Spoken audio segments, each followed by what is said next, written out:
Hello everyone and welcome back to the podcast. For today's episode, we have Mr. Mustafa Zedi and Ms. Batul Zedi with us. Today's episode is called Parents Trap, David and Our Reality. Can I have a quick introduction? My name is Batul Zedi. I'm 16. I'm an intermediate first year. I'm a history student. And that's it. So my name is Mustafa Zedi. I'm the director of the business school. And Batul is my daughter, my eldest daughter. And I'm glad to be here. So let's start with the first question. What do you think is the biggest misunderstanding between parents and teenagers at this time? I think the most common misunderstanding between parents and children is children assume that parents are okay with all the changes coming to them. Changes in their personality, changes in their attitude, changes in their behavior, even in their voice. But parents are constantly apprehensive of these changes. And only with the right mindset, a parent can initiate a conversation and create a landscape for accepting of these changes. Honestly, I think that the biggest understanding between parents and their children is that children often think that their parents don't really care about them. This is speaking as a teenager, seeing my friends and all, I've seen that a lot of them focus on the point that, oh no, they don't really care if I do this, they don't really care if I, fall. It's as if they often see in the teenage phase, they often see their parents rather as an enemy than a friend. So I think that's one thing. Yeah, that's true. As nowadays, teenagers really think that parents are the enemy, not think the positive side of the parent. So let's go to the next question. How do parents expect children to behave differently in front of their families? Yeah, I mean, this is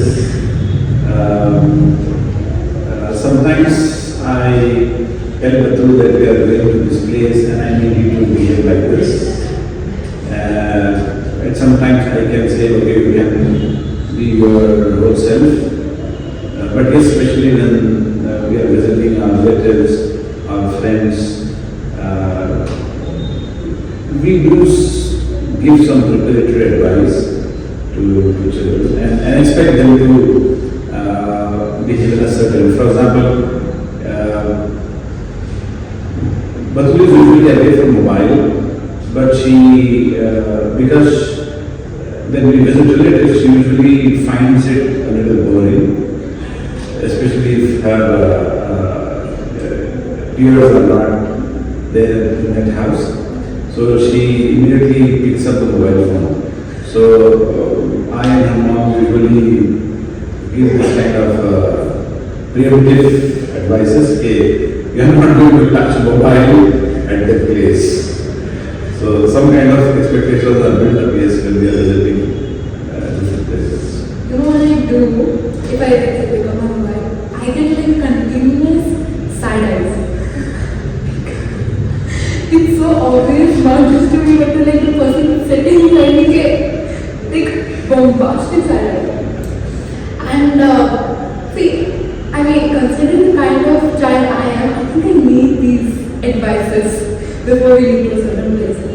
Or else and honestly I think at some point I'm even grateful for those advices. So, yeah. But sometimes even I overdo, and that's when Batul says, okay, I got it, can you please stop? But you guys have bonding, you understand. But a lot of teenagers do not understand this phase. They're like, why are they stopping me? Why are they not letting me do this? How will we stop this? How will we prevent this? That is the biggest problem. Parents don't value that kind of bonding. That is that is important. If your child is not, if you are not the most trusted person to your child, if your child cannot confide in you, then it's a serious problem. You will always have those gaps, and everything that comes from parent will be either threatening or intimidating or controlling, and everything that comes from child will be looked at as if it is rebellion or repulsive. Disrespectful. Yeah. So this is, the gap is not age, it is assumptions made by parents. Next question. Why do communication gaps form between generations? You don't know the answer? I honestly think that acceptance, in this case, I think the most important thing is the older person is not ready to accept it, that this is a new generation, and the younger ones are not ready to accept it. They grew up, the older ones grew up in a very different environment. And because of that acceptance, neither of them, the gap produces. And yeah, I think that's one of the most. It's mostly your experiences that create the difference.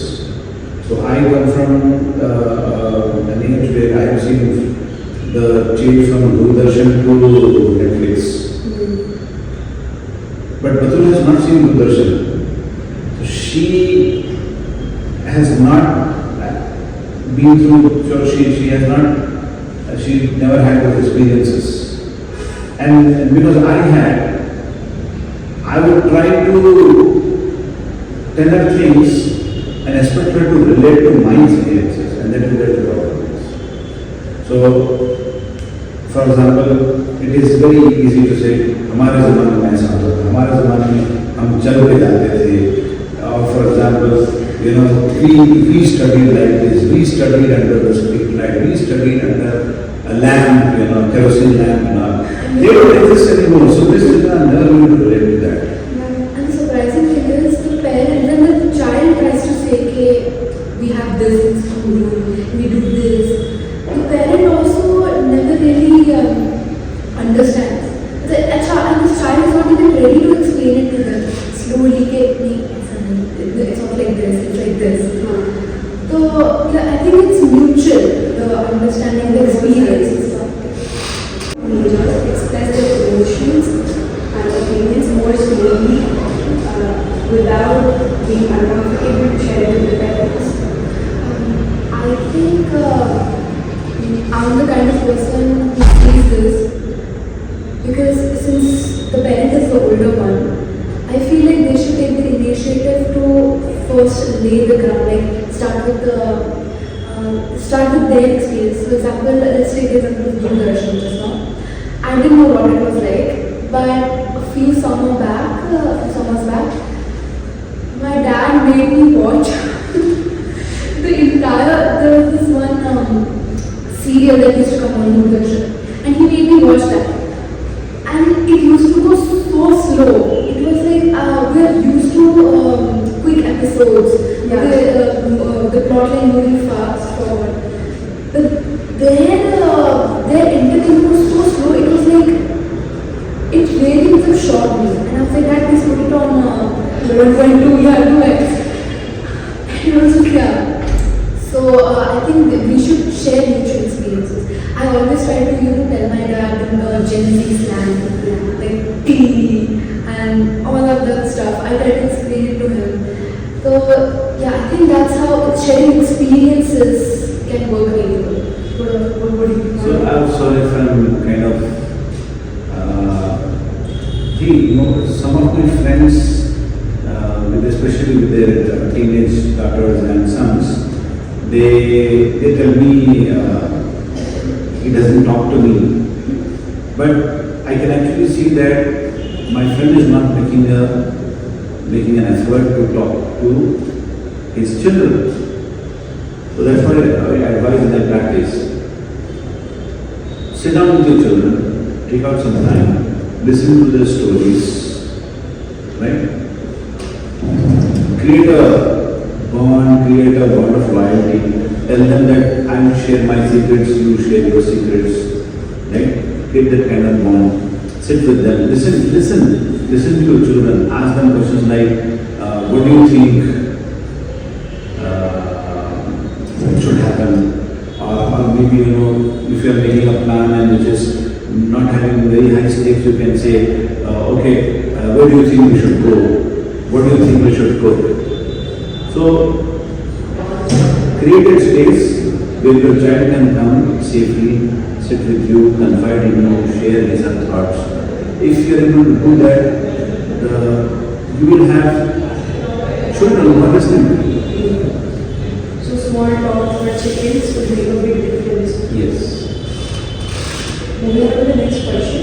This is a very difficult question. Nowadays, people are very confided and very they're stopping girls to study at that age. Now you are becoming a lady, you stop education. Parents give their child a thought, आप बच्चे हैं ना, ज़्यादा क्या पढ़ेंगे? Will not take care of us वैसे. I have heard a lot of parents saying that this people child, mostly girls. And this is not about you guys, this is about society. So, what would be one advice or one thing you would give to the society? I am a firm believer in the evolution of the boys and girls. To me, they are same. They both should be serious about their life, work, careers. They both should be very serious about all the commitments they make, personal, professional. So I believe in financial independence of both boys and girls because it's a tough living today. So if you to make a living, sometimes both might have to earn. So for example, when my wife joined her job, I told her that your job is going to be number one priority because you are going to make a career out of that. So, as a husband, as a father, I expect both to take their professional life seriously. And I think, I'm pretty sure about my idea of independence, and I have told both my daughters that don't expect that you are going to depend on share from my property, or I have some cash which maybe your mother will do something for you, but I will support your education. But whatever you want in your future is what you are going to earn for yourself, right? So there is no property, there is no inheritance. There is no gifts, that you can claim. Whatever you want in life, you will need to earn for yourself. And for boys and girls, these are all milestones. Growing up is a milestone, studying at college is a milestone, getting married is a milestone, having children is a milestone. So you have to, because it's a complicated living today, so you will have to be sophisticated, you will have to be smart, balance as much as possible. We really need children who can balance their lives now. We really cannot afford children who are just willing to stay at home and do nothing. I'm talking about boys and girls. So even if they don't need financial independence, even if they are well provided, both boys and girls need to be creative, productive, contributing to the society. And if you're not doing that, in today's hyper-variable and disruptive world, you are a very unwelcome constant. I agree. And I think he covered almost all of the points. I was thinking of one and then he said it next. The best advice for society would be, see, when parents say that you want to go, okay, okay, आपको बड़े होके कुछ नहीं करना है, आप support भी करें, this line, I think they should see it, I think they should see education and a job as a different perspective. Okay, education provides jobs, right? And so when they say you won't be able to provide for us, why won't they be able to provide for you? Because you're not providing for them. You're not providing that education, you're not providing that environment. Okay, so parents really need to change their mindset and say that education is not it's like a backup plan, okay? And let's say even the girls, it depends on the woman, okay, or the girl to decide if she wants to do the job or she not. I don't think it should be expected of society that if you study, you must do something. Okay, it's like a backup plan. It's like if something happens, God forbid, then the girl can step forward and she can support her parents. Okay, so that's what education, that's what society should see education as. What would be one reflecting point for both parents and teenagers?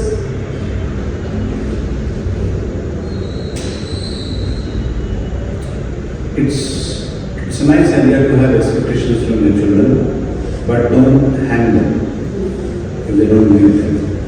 Okay? For example, when I go to Prathul's PTM, I have certain expectations. But if something is underachieved, I'm still happy, I encourage her, and I expect her to reflect on what was missed. So that's not the day that I am scolding her or I am kind of I'm expressing my disappointment. That's not the dead end. So have expectations, have strong expectations, believe that your child can do wonders. But if they couldn't sometimes, don't hang them. Don't make them look miserable. Don't give them a sense of failure. Right? They will understand what they have not accomplished. But they should also know that there is a force behind them that supports them. And be what you want your child to be. You want them to read yourself. You want them to be truth seekers, be a truth seeker. You want them to be modest, you be modest. You want them to be soft and polite, be that person. You are angry, crazy old man and then you expect your son and your daughter to be very nice people. That's never going to happen. They are going to inherit those qualities. You want your children to be successful, show them what success means. Be that person, especially my children, especially Prathul reads a lot because I read a lot. They have seen me read. And most of the children don't read in their homes because they don't see their parents reading. And parents expect that my children should read, my children should they should be doing very nice in academics. Have good expectations, but also see that you are the biggest role model for, even if not biggest, maybe children will have all kinds of role models, so that they will start from BTS to Ariana Grande to what is this new person, Taylor Swift and Sabrina, to see that you are also there. So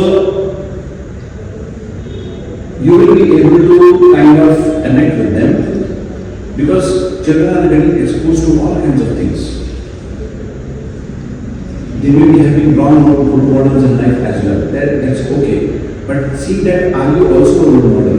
If you are missing from there, then it's your responsibility. You are responsible for that. You have not become somebody who they can look up to, apart from all the other kinds of role models they have in life. People, when you ask children, who are your role models? No child is going to say the first day, Gandhi is my role model, Subhash Chandra Bose is my role model, or Abdul Kalam Azad is my role model. What they see as the most vibrant and most entertaining leader in their life, right? And as a cool personality among friends, they will accept that as a role model. Apart from all these role models, you should also be a role model in their life. Otherwise, it's my problem. If I have not been there, then I have tried to be that person. Yeah, it's often really shocking for people when they ask, hey, do you have best friends? They say, yeah, this person and my dad. And they're like, for a second, they're just like, your dad? And I'm like, yeah, my dad is my best friend. I tell them everything.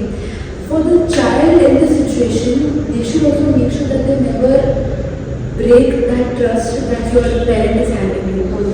That loyalty, that feeling of loyalty should be there. But the parent should be revealed that I can trust my child with this. The support that your parent is giving you should not be taken in the wrong way.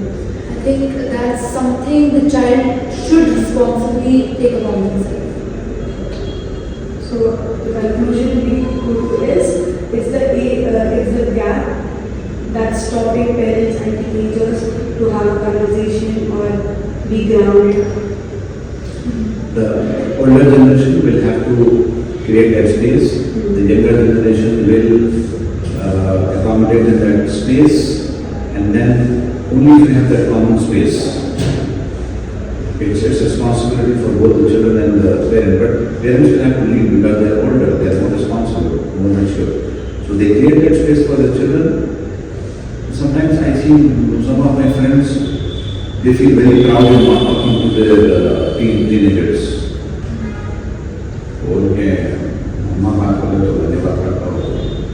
So, I mean, this same kid has been roaming with the father when he was 9, 10, all the time.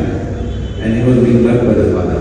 Now that the child has become 16, 17, 18, the child is not supposed to speak to the father, the child speaks to the mother. So there's a proxy between mother and between father and the child. And that creates a difference, there's a gap. Children also, I've noticed this a lot, that, and I have experienced it too at some point, where quite teenagers are quite embarrassed to introduce their parents. It's understandable, okay, you have a cool friend group, okay, you're all having fun, and then your mom or dad says something very traditional, and you're all like, stop it, dad, stop it. So, I think that should not, it's understandable that you're having such embarrassments, such moments, but you should also be able to communicate this with your parents. Okay, I do this with my friends, and I would appreciate it if you would not stop me from doing that. Or see, my parents all chats with my friends. Okay, they're in my mom's home, and it's an unspoken misunderstanding between us that my mom never opens my unread chats, but after I've talked to my friends, she checks them, and I'm completely okay with that thing. The same goes with my dad. He can also check it.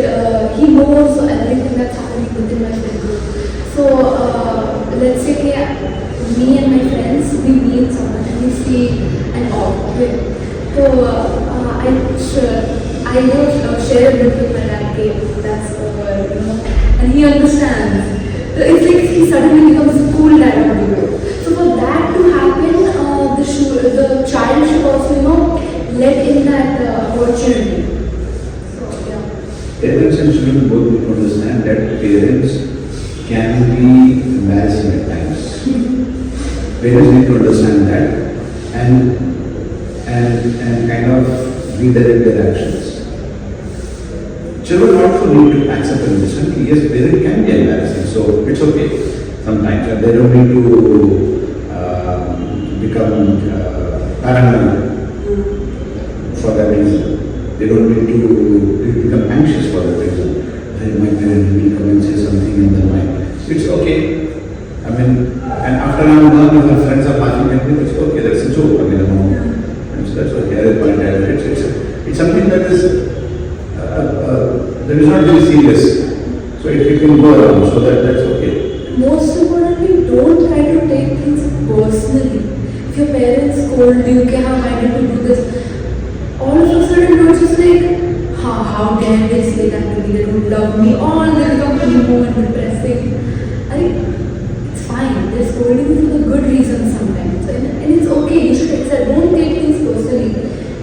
You should be free and open and not just laid back at times. The bottom line is, you will never have perfect parents, you will never have perfect children, you will never have perfect friends. Yeah. You will have imperfect relationships that you need to trust, enjoy, and cherish. And that sums up life in a nutshell. So thank you, Mr. Mustafa Zaidi and Ms. Badrul Zaidi, for sharing your insightful words and thoughts with me. Thank you, Fariha, for having us on the podcast. We both wish you all the best. It was very fun. Thank you.